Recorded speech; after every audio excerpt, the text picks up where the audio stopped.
Ecce odor filii mei, sicut odor agri pleni, cui benedixit Dominus. He querido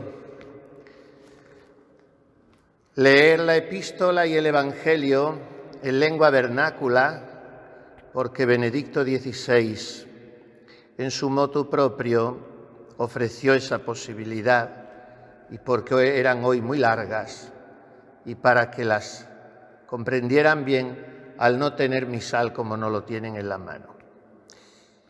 Y son dos lecciones que tienen que hacernos pensar mucho en estos días. El hijo pródigo se marchó porque había sobrevenido una gran carestía, un gran hambre en aquella región. Y él antes había pedido la parte de herencia que le correspondía y acabó con toda aquella fortuna guardando puercos,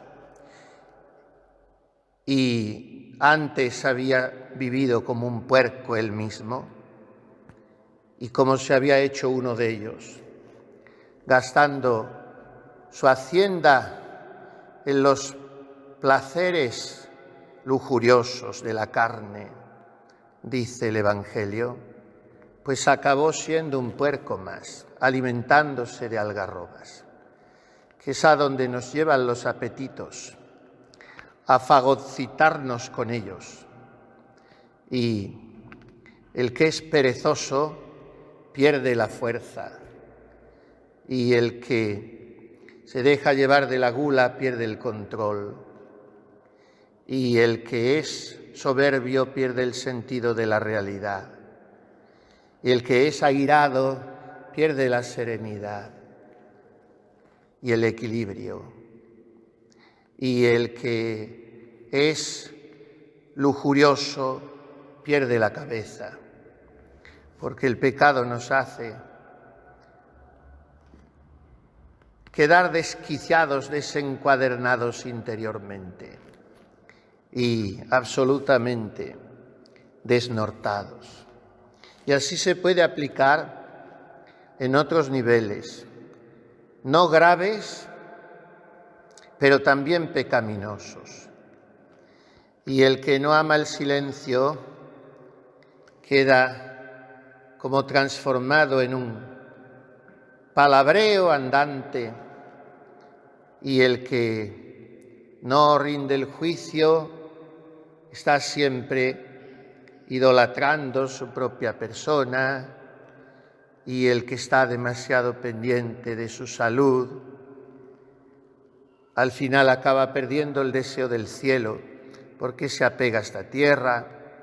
En fin, todos los pecados van distorsionando una personalidad que debe estar perfilada, dibujada sobre la plantilla del hombre perfecto, que es Jesucristo. ¿Qué está pasando hoy en el mundo? Hemos andado por 3 o 4 calles, parece una ciudad fantasma. Nos hemos asomado a un supermercado y muchos de sus mostradores estaban vacíos, y las gentes como autómatas por la calle, con los rostros ensombrecidos, porque no saben dónde van y por lo tanto tampoco saben lo que hacen ni lo que quieren, si el horizonte no es el cielo. Acabamos comiendo las algarrobas de los cerdos y revolcándonos en el fango como ellos, y como las bestias ozando en la basura. Porque la gente debe estar ahora 40 días o lo que quieran decir los políticos y medios de comunicación recluidos en sus casas. Han inventado entretenimientos a través de los medios y el Internet que son pecados mortales repugnantes. ¿Para qué quieren tener encerradas a las familias y a las gentes? 40 días, o 20 o los que sean. ¿Qué tratan de hacer? ¿Un lavado de cerebro que vaya aún más allá del que tienen ya hecho a estas alturas? ¿O que terminemos todos tirándonos al lodazal de la tierra para comer algarrobas? Pero aquel muchacho recapacitó y el corazón del padre estaba mucho más abierto que la puerta de su casa, porque el padre le esperaba.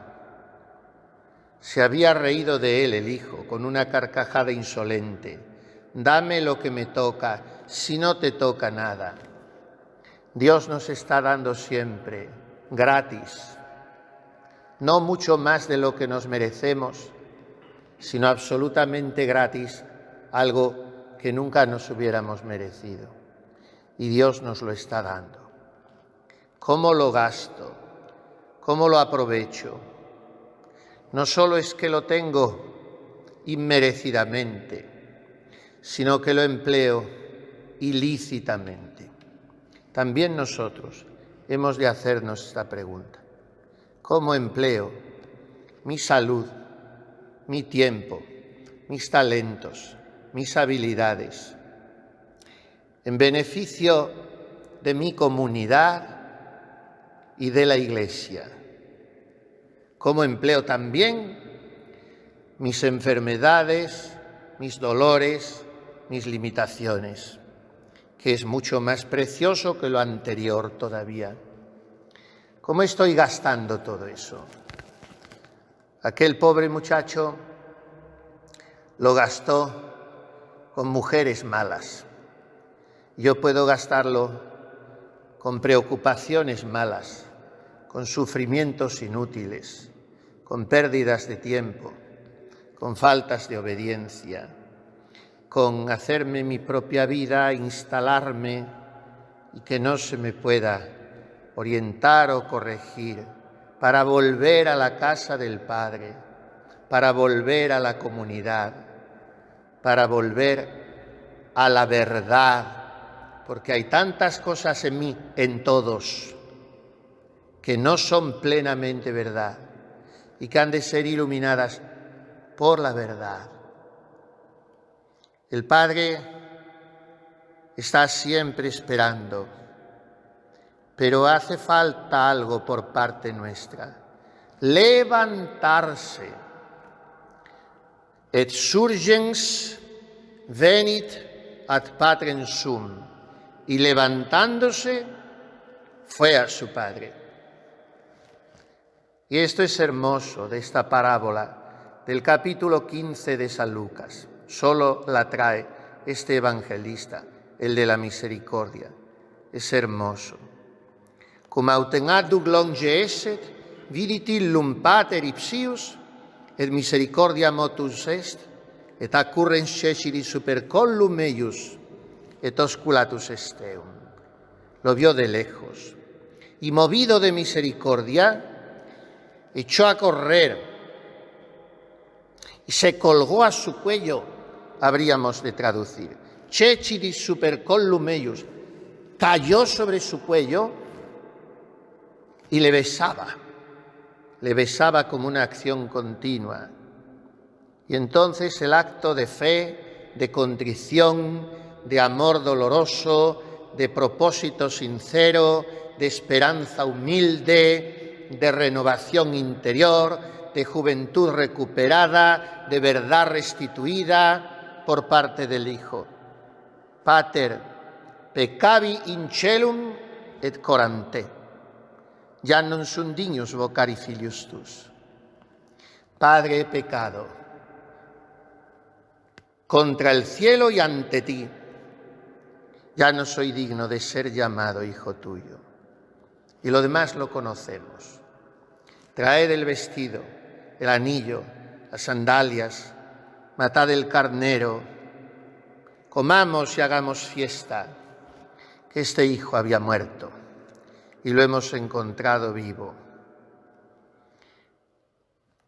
La Cuaresma ha de ser para todos un ejercicio de resurrección, un camino de retorno.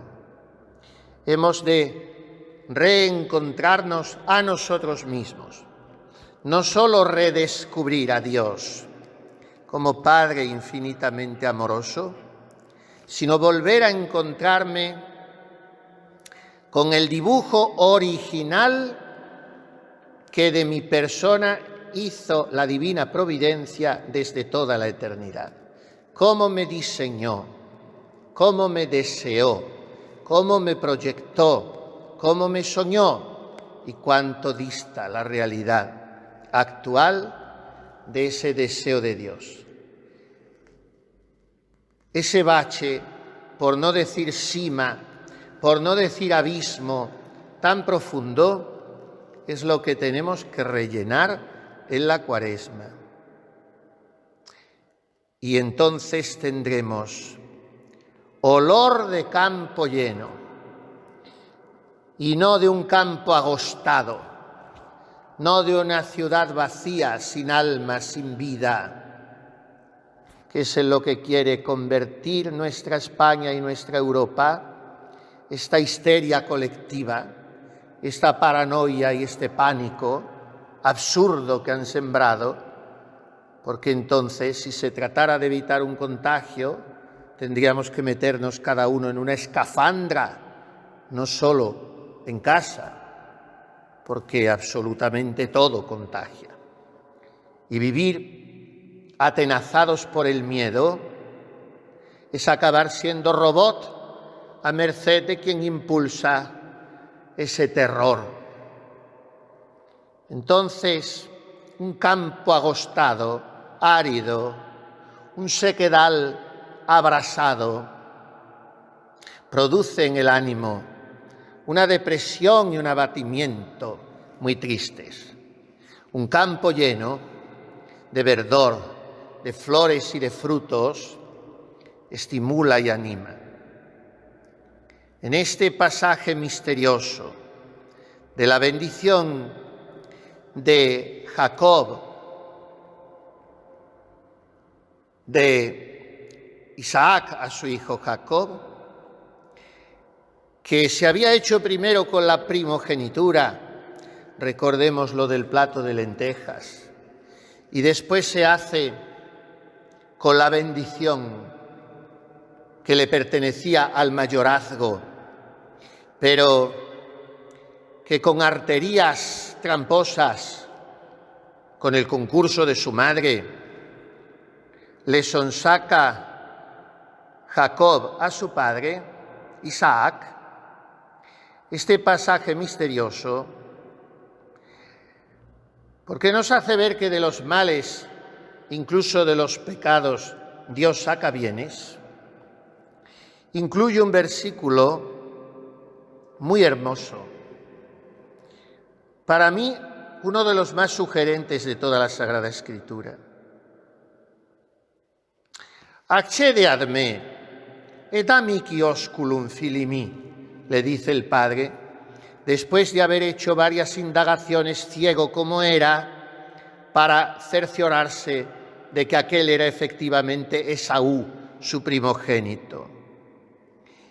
Y le prepara el plato de caza, se cubre de pieles para él, que era lampiño, parecer velludo, y aún así el padre, viejo como era, recela y titubea un poco.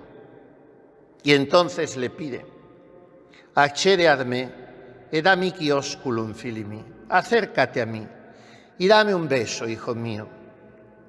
Se acercó, sigue diciendo el libro del Génesis, y le besó. Y al instante, ut sensit vestimentorum illius fragrantiam, como sintiera la fragancia de los vestidos de él, del hijo, le dijo, ecce odor filii mei, sicut odor agri pleni, qui benedixit Dominus. He aquí que el aroma de mi hijo es como el olor de un campo lleno. bendecido por el Señor. Esta es nuestra vocación, ser plenamente hijos de Dios y si hijos, herederos de la gloria. Participar de la única primogenitura, que es la de Jesucristo. Obtener la bendición única, que es la de Jesucristo, el ungido, el Mesías, el sacerdote sumo y eterno. Y así, insertados en la vida del Hijo, siendo hijos en el Hijo, primogénitos en el unigénito, bendecidos en el bendito, entonces el Padre Celestial, al mirarnos, aunque hayamos hecho muchas trampas y hayamos sido unos pícaros y unos pecadores, exclamará sonriendo: Ecce odor filii mei, sicut odor agri pleni. He aquí que el olor de mi Hijo es como una fragancia cuajada, la del campo lleno. El campo revestido y coloreado de flores, el campo reverdecido de vida, el campo granado de frutos de vida eterna. ¿Es mi aroma como el aroma de un campo lleno? ¿O estoy dando lo mínimo porque no me dejo regar por el agua viva de la gracia, porque no arranco de mí las algarrobas de los puercos que son mis apetitos y mis pasiones y mi propio yo? Cuando aquel padre bueno que salía cada mañana al collado para ver si en el horizonte descubría la silueta del Hijo, aquella tarde por fin, subido al ribazo, le vio aproximarse y se echó, según le permitían las fuerzas de su ancianidad, al cuello del Hijo y lo cubrió de besos. Bien nos lo podemos figurar, entre lágrimas y suspiros jadeantes, decirle esto al Hijo manirroto, derrochador, pródigo, pecador, al Hijo caído en lo más bajo del fango, pero que se había levantado y puesto en camino. Bien nos podemos figurar al Padre diciéndole esto: Ecce odor filii mei, sicut odor agri pleni, qui benedixit Dominus. Hijo mío, tu aroma es como la fragancia de un campo lleno que ha bendecido el Señor. Pero, Padre mío, podemos decir cada uno de nosotros, como de Lázaro decían sus hermanas: si ya hiede, porque lleva 4 días muerto. Dios mío, si lo único que puedo traerte es el hedor nauseabundo de mi lepra, es la pestilencia de la muerte espiritual que tantas veces han causado mis pecados. Si soy un muladar, si la basura es limpia comparada conmigo, y el Padre, si yo me he levantado por fin, porque todo estriba en esta palabra, se levantó aquel Hijo, no permaneció postrado. El Padre sonriendo no dejará de besarme y me dirá: déjate de bobadas y de basuras y muladares y de lodazales, todo eso ha pasado ya. Ecce nova faccio omnia. He aquí que todas las cosas las hago nuevas yo, como dice el Apocalipsis. Y tu fragancia no es la de un sepulcro lleno de gusanos y de corrupción. Así era el olor tuyo cuando pecabas, aunque te perfumases mucho. Pero ahora la tuya es la fragancia de un campo lleno que ha bendecido el Señor. Esta es nuestra historia. La de aquella pobre muchacha del capítulo 16 del profeta Ezequiel, que se prostituía en todos los altozanos, después de que su amado la había levantado del charco de su propia sangre y la había regenerado, y ella volvió a caer. Y sin embargo, arrepentida y renovada, vuelve a poder recostarse en el pecho del Señor. Esa es nuestra historia, la de María Magdalena, la de Pedro, la de Zaqueo, la de la mujer adúltera que había en la ciudad, la del ladrón bueno que en los últimos minutos de su vida solventa todo con un acto de fe y de amor. Y todos nosotros somos ese hijo que vuelve. Hay que volver cada día. No es que una vuelta ya solucione todo en la vida, porque vuelvo a escaparme muchas veces de la casa paterna y hay que regresar constantemente. Y el Padre siempre está esperando. Nos alejamos constantemente de la fuente de agua viva y entonces nos ensuciamos y nos vamos secando y casi nos enfermamos por la sed. Olor de campo lleno es lo que estamos llamados a dar. Y mientras el mundo esté más vacío, parezca más funereal, nos dé la impresión de un desierto abrasado, pero no solo porque las calles están desiertas y las gentes desnortadas, sino porque lo único que preocupa es la salud corporal y nadie piensa en su salvación eterna. ¿Qué nos importa si estamos colgados del cuello de nuestro Padre Celestial? Él nos está cubriendo de besos. Nuestras lágrimas se juntan con las suyas y nos dice al oído: tienes el aroma del campo lleno. Y contemplando la escena, María Santísima llora también, porque ella ha tenido mucha parte en ese encuentro mío con el Padre. Tanto que, pecador como era, he vuelto al buen camino por ella, medianera universal de todas las gracias. Y junto con ella, siempre en silencio y en el rincón discreto de la oscuridad, nuestro Padre San José. Encomendémonos a él en este ecuador de su novena que estamos atravesando. La bondad del Padre Celestial, su cariño infinito, la ternura de su corazón, las representa en el mundo un hombre que se llama José de Nazaret. Por él podemos entender un poco cómo es el corazón del Padre. Pues pidamos a aquel a quien también nos gusta llamar nuestro Padre San José, que no permita que nos soltemos del cuello de nuestro Padre Celestial, para que le escuchemos siempre decirnos: hijo mío, estoy contento de ti, porque tienes la bendición mía y la has aprovechado bien, porque tienes, y espero que no lo pierdas nunca, el aroma de un campo lleno de flores de virtudes, de frutos de vida eterna. Así sea.